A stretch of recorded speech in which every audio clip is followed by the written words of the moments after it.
Hi, I'm Joe Rathburn, and I have a tip for you today. This tip is for folks who really don't have a grasp on any theory, and they're hoping to expand their songwriting horizons. Somebody gave me this information early on in my songwriting career, and it really opened up worlds for me. And not only did it help me write better songs and come up with more innovative progressions, but it also enabled me to figure out cover songs much more easily because I had a grasp on what was more than likely going on in any given cover song that I wanted to learn. So check this out. It's called a chord scale. For those of you who have a theory background, you won't need this video, so go ahead and just pass on it. But for those of you who don't have a theory background, check this out. And it may get a little deep at times, but it's a pretty simple concept. It requires some explaining if you don't have a theory background. So we're going to be in the key of C. I want to let you know that my guitar is tuned down a whole step. So I put the capo on the 2nd fret to bring me up to concert pitch, which is where most people's standard tuning, which is where most people's guitars reside. But so ignore the capo. Imagine that's just the nut on my guitar, and then I'm in standard tuning just like everybody else. So we're going to be in the key of C today. And I'm going to give you the simple rundown of this at first, and then I'll kind of explain a few things to you. But you'll need to know 3 things. You'll need to know what a major chord is, what a minor chord is, and what a diminished chord is. There's only one diminished chord, but you got to kind of know it in order to complete the process. So, in the key of C, you have what's called a C major scale. Everybody kind of knows that, you know, do, a deer, a female deer, etc. But do, re, mi, fa, sol, la, ti, do is your C major scale. Now put a number to each one of those. 1, 2, 3, 4, 5, 6, 7, 8. Now imagine there's a chord associated with each one of those numbers. You'd have the 1 chord, the 2 chord, the 3 chord, the 4 chord, the 5 chord, the 6 chord, the 7 chord, the 8 chord. And it would sound like this.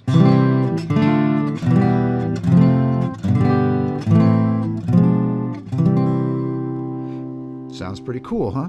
Well, if you know that, and you know that you can apply that same formula, theoretical formula, to any key that you're in, like any note that you start on, say a G, and you do 1, 2, 3, 4, 5, 6, 7, 8, or do, re, mi, fa, sol, la, ti, do from the G note, and you add chords to that, it's the same formula each time.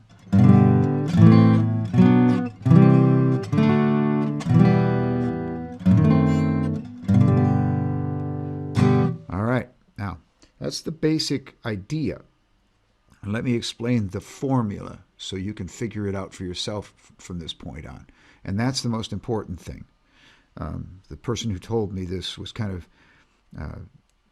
applying that old adage, you know, give a man a fish and he can fish for it. He can eat for a day, teach him to fish, and he can feed himself the rest of his life. So with this particular tip, this chord scale under your belt, you can figure music out in any key and write songs in any key given these 7 chords that are contained in each chord scale. And the formula is, so you from C to D, do, re, you have a whole step, which on your guitar is 2 frets. 2 frets above the first note, 1, 2, that brings you to a whole step, which is a D note. We're going to kind of do away with the names for the time being. We're going to call it your 2 chord, so or your 2 note. It's not a chord until you're playing 3 notes at the same time. So C, do away with those names. 1, 2, 3. From the 2 to the 3 is another whole step, or 2 frets. 1, 2 frets. That note is the same as that note. and I'm just going to do that. So, and then from your 3 position, it's only a half step to the 4. So 1 fret above that is that note. Then another whole step brings you to your 5. Another whole step brings you to your 6. And then from the 6 to the 7 is a whole step. And then you have another half step back to the 8. And the 8 is actually an octave higher than, that's what octave means, is 8. So octave higher than your 1. So the 8 and the 1 are they're the same note. If you're calling them by name, they're both C's. So 1, 2, 3, 4, 5, 6, 7, 8. 1 whole step, half step, whole step, whole step, whole step, half step. That's the formula. And here's the second portion of the formula. So your 1 chord's always a major chord. You take and go up a whole step. In this case, this note is the same as your open D string. So the 2 chord, the 1 chord's always a major, the 2 chord's always a minor. So you play it, in this case, a D minor.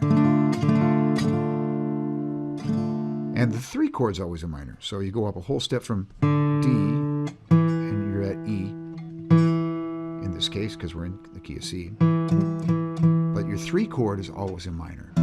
So you have the 1 chord, the 2 chord, a minor, 3 chord, a minor. You go up a half step from there. We just played an E minor as our 3 chord.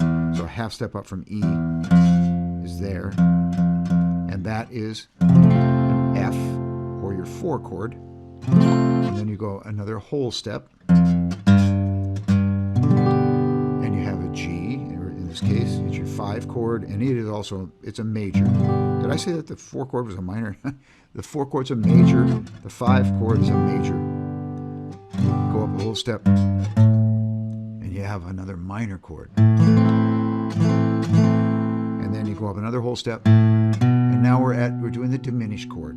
I'm just going to take a second and explain diminished chords. That's what it sounds like. There's a couple of interesting things, or the most interesting thing about a diminished chord is there are only 3 diminished chords. Because you have this one, you have this one, you have this one. But now once you go up 4 frets with that same chord, it's the same chord as you had down here. Only difference being these notes are the same names. Here we have a B, an F, an A flat, and a D. And if you move it up here, now you have a D, an A flat, a B, and an F. They're all the same notes, all the same names. They're just stacked differently, just put in different order. But they're all the same notes. Every 3 frets. So 1, 2, 3, 1, 2, 3, 1, 2, 3.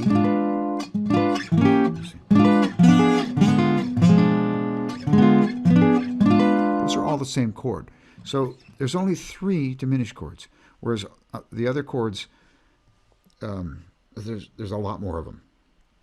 But when it comes to diminished, there's only 3. That's the interesting thing about diminished chords. The other thing about diminished chords is they tend to lead back to 1 really nicely. If you're using the diminished chord that's in the chord scale, it leads back to 1 really nicely. So your 7th degree, 7 chord is a diminished chord, and it leads really nicely back to 8 or 1. All right, now that sounds like a lot of stuff to learn, but it's really not. It's a very simple concept to grasp. Just give it some time and you'll get it. So I'm going to do that one more time. I'm going to play the chord scale again for you. Here's your 1 chord. It's a major. A whole step up is your 2 chord. It's a minor. Another whole step up. It's a 3 chord. It's also minor. The 1's always major. The 2's always minor. The 3's always minor.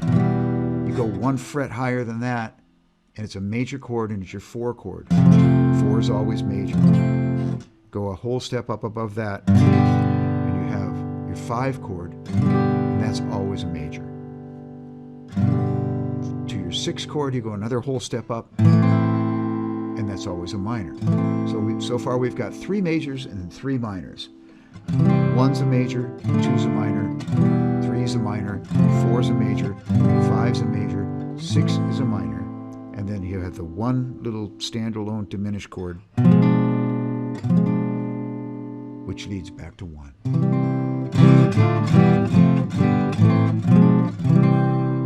Now, that sounds good, doesn't it? Well, what does it mean? How does it affect my songwriting? I'll show you how it affects your songwriting. If you were here in the room right now, I'd ask you to call out numbers on a random basis, from 1 to 8, or 1 to 7. And it might sound like this: 2, 5, 4, 1, 3, 6,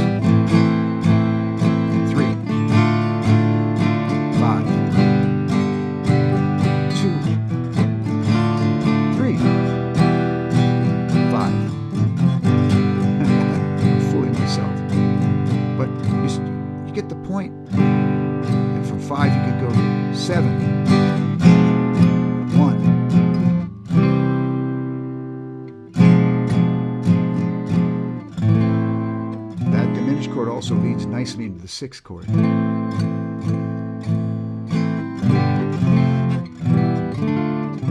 Those are all chords in the key of C, all using that formula that I just gave you. So what it does is it gives you a blueprint for that key. You know that you can use all of those chords. They're all going to harmonize nicely. They're all going to fit together well. And knowing that, and knowing that you can do that in any key you wish, that's a big plus. Now, I don't know, I think I'll give you one other bit of information about this chord scale stuff. And then I'll review everything. If, say, I'm in the key of C. Now, let's say I wanted to go to the key of D, which starts Do, Re, Mi, Fa, Sol, La, Ti, Do, starting on a D note. But I'm in the key of C. How do I get to D? I could just jump. You could do that. But to get there gracefully, you would play the 5 chord in the key of D. Just as C has its 5 chord, which is the chord G, or just it's its 5 chord.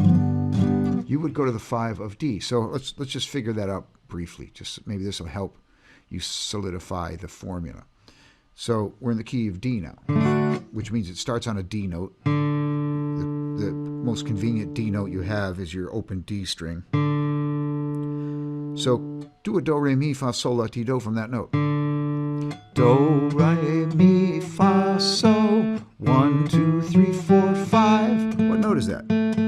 Well, you can sound it out. You can go to a piano and figure it out. It's best to learn the notes on your fretboard.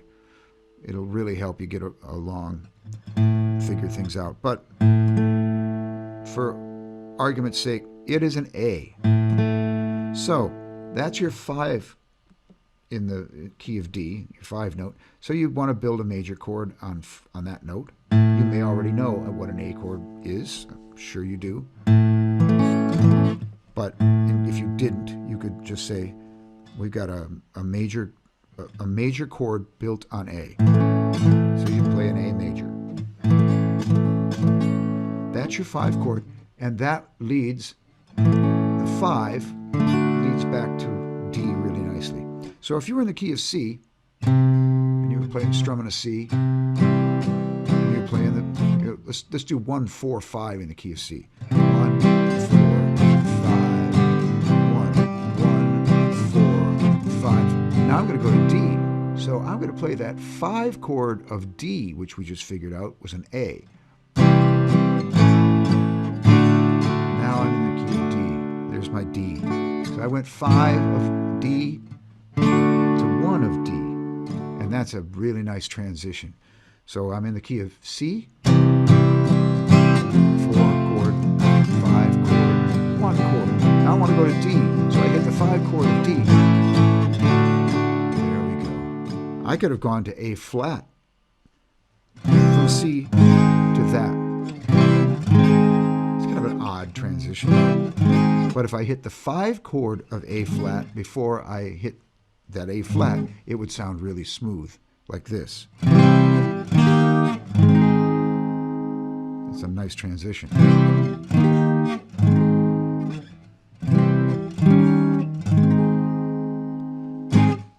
And you'd figure that out, of course, by finding the A flat and go do, re, mi, fa, so, 1, 2, 3, 4, 5.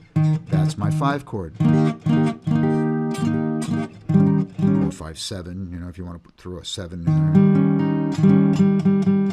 The 7th degree is this. Flat 7, 1, 2, 3, 4, 5, 6, 7. Flatten that. And that gives you, but anyway, I'm going beyond what we want to talk about here. But I'm just letting you know that once you get the formula down, and let's go over the formula, but once you get the formula down, then you can go to any other key by simply going to the 5 chord of that key and then going to the 1. The 5 will lead you back to the 1.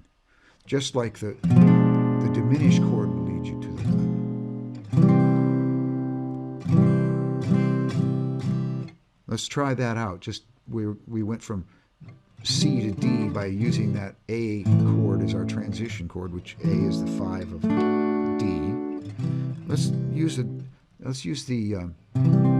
diminished chord in the key of D to get us back into the key of D.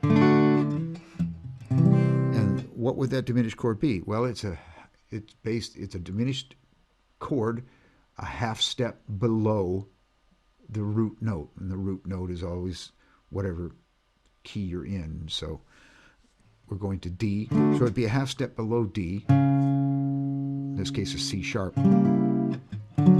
So we're in the key of C. 4, 5, 1. See how nicely that resolved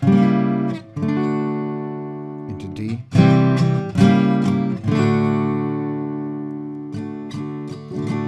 5. I'm going back to C now.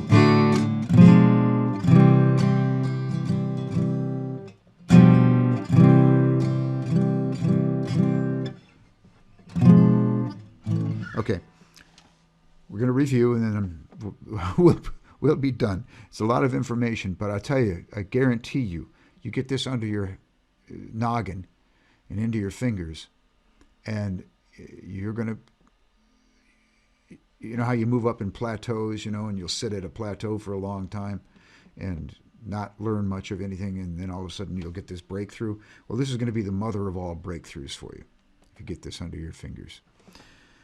So, here we go. We're in the key of C. Do, re, mi, fa, sol, la, ti, do. 1, 2, 3, 4, 5, 6, 7, 8. 1 chord, major. Whole step up will be a minor. Whole step up will be a minor. Half step up will be a major. Another a whole step up from that point. Major, another whole step up, will be a minor, another whole step up, will be a diminished. Now we're back to 1 or 8. And those are all the keys and the chords in the key of C. And that should help you figure out a lot of stuff, both your own writing and the writing of others, help you deconstruct other people's songs a lot more easily. Because and the last bit of information I want to give you is, why will it make it so much easier? Because once you figure out the key of a song, then it's a simple matter of knowing probably in that song they're using those chords. in some order that they've deemed fit. So, you know, it really, you know that there's either going to be, if it's a major chord that you're hearing, it's going to be one of three major chords. If it's a minor chord that you're hearing, it's got to be one of three minor chords. If it's, and it, of course, if it sounds like a diminished chord, then it's probably that one diminished. I hope this helps. And thanks, Chuck, for having me on your show and allowing me to impart this little bit of wisdom somebody imparted to me many years ago. So thanks, and stay safe and well.